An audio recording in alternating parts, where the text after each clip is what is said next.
बिस्मिल्लाह अर्रहमान अर्रहीम नहमदुहु व नसल्ली अला रसूलिहिल करीम अम्मा बाद।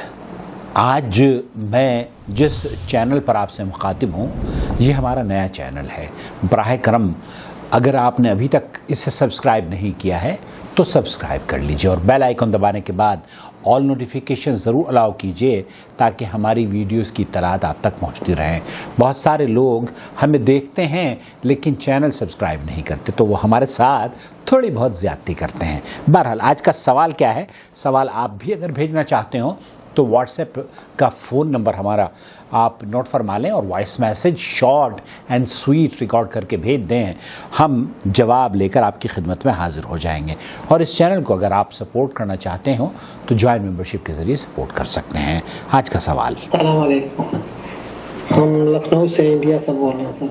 जी, क्या बैंक से लोन लेकर ज़मीन खरीदना जायज़ है या नहीं? सर इस पर थोड़ा तफसील बता दें, हदीस और कुरान की रोशनी। भाई ये जानना चाह रहे हैं बैंक से लोन लेकर घर ख़रीदना जायज़ है या नाजायज़ है।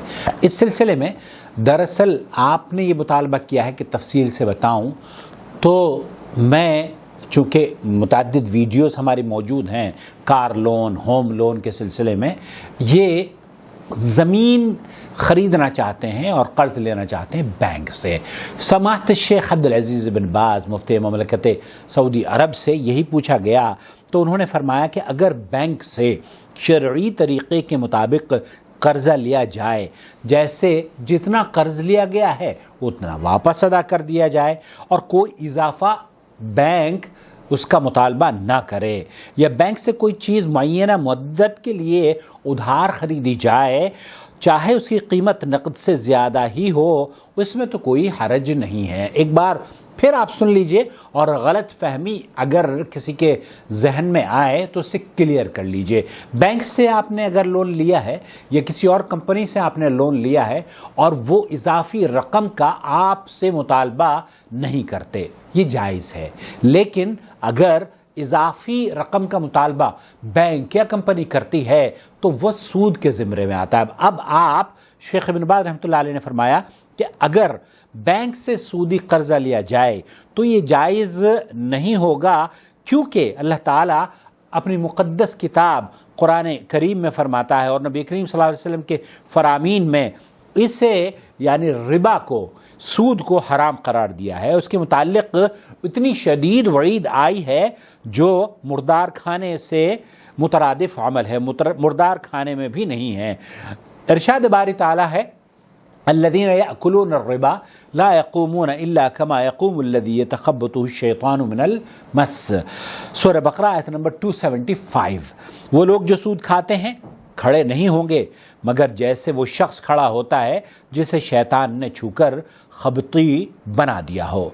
उलमाए तफसीर ने इसका माना ये बयान किया है कि सूद खोर रोज़े क़यामत अपनी कब्र से दीवाने की तरह उठेगा जैसे कि मजनून।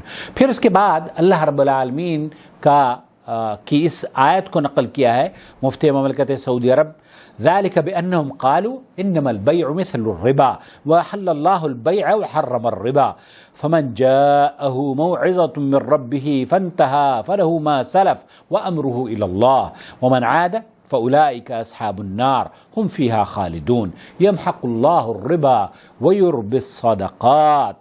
ये इसलिए कि उन्होंने कहा बेअ तो सूद ही की तरह है, हालांकि अल्लाह ने बेअ को हलाल किया और सूद को हराम किया। फिर जिसके पास उसके रब की तरफ से कोई नसीहत आए बस वो बाज आ जाए तो जो पहले हो चुका वो उसका है, उसी का है और उसका मामला उसके सपुर्द है, और जो दोबारा ऐसा करेगा तो वही आग वाले हैं और वो इसमें हमेशा रहने वाले हैं। अल्लाह सूद को मिटाता है और सदक़ात को बढ़ाता है। रसूल अकरम सल्लल्लाहु अलैहि वसल्लम से साबित है कि आप अलैहिस्सलातु वस्सलाम ने सूद खाने, खिलाने, लिखने और उसके दो गवाहों पर اور اس کے گواہوں پر بھی لعنت فرمائی ہے۔ پھر فرمایا کہ وہ سب برابر ہیں۔ اس حدیث کو امام مسلم نے اپنی صحیح میں نقل کیا ہے اور حدیث نمبر ہے 1598۔ سود کی حرمت اور وعید کے متعلق آیات اور احادیث بہت زیادہ اور مشہور ہیں۔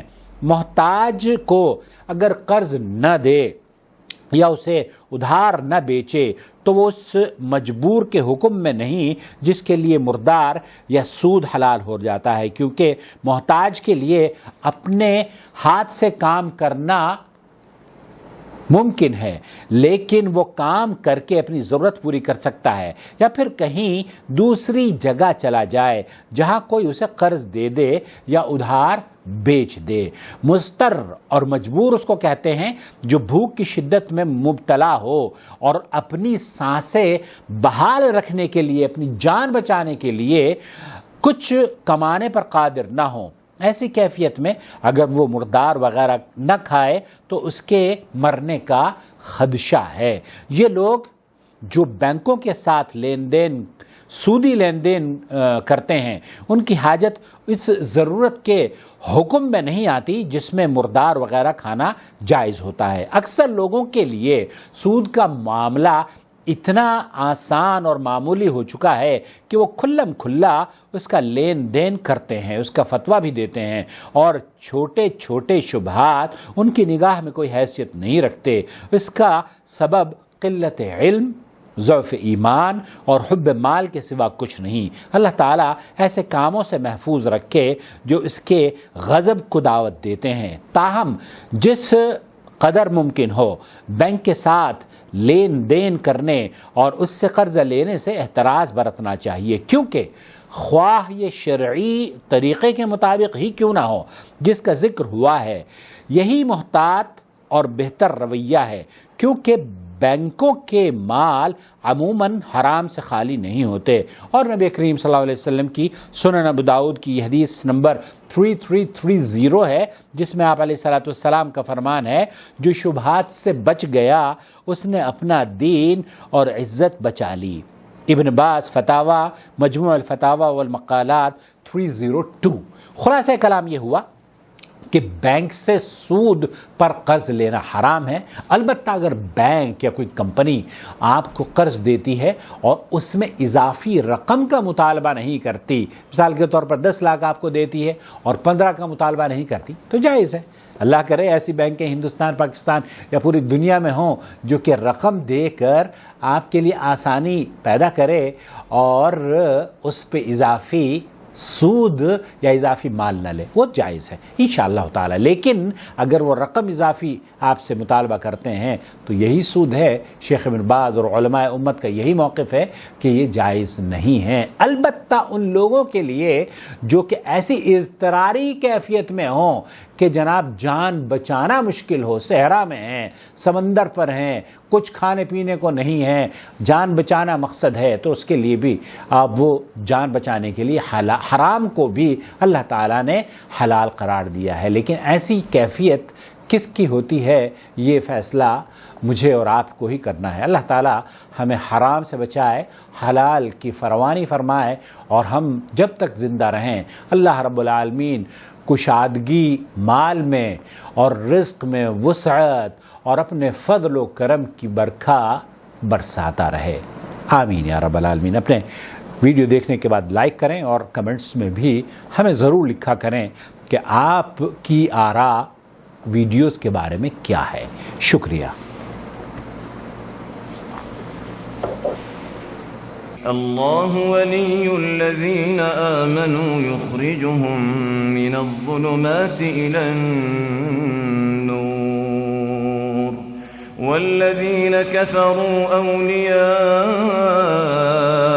الطاغوت یخرجونهم من النور إلى الظلمات أولئك أصحاب النار هم فيها خالدون۔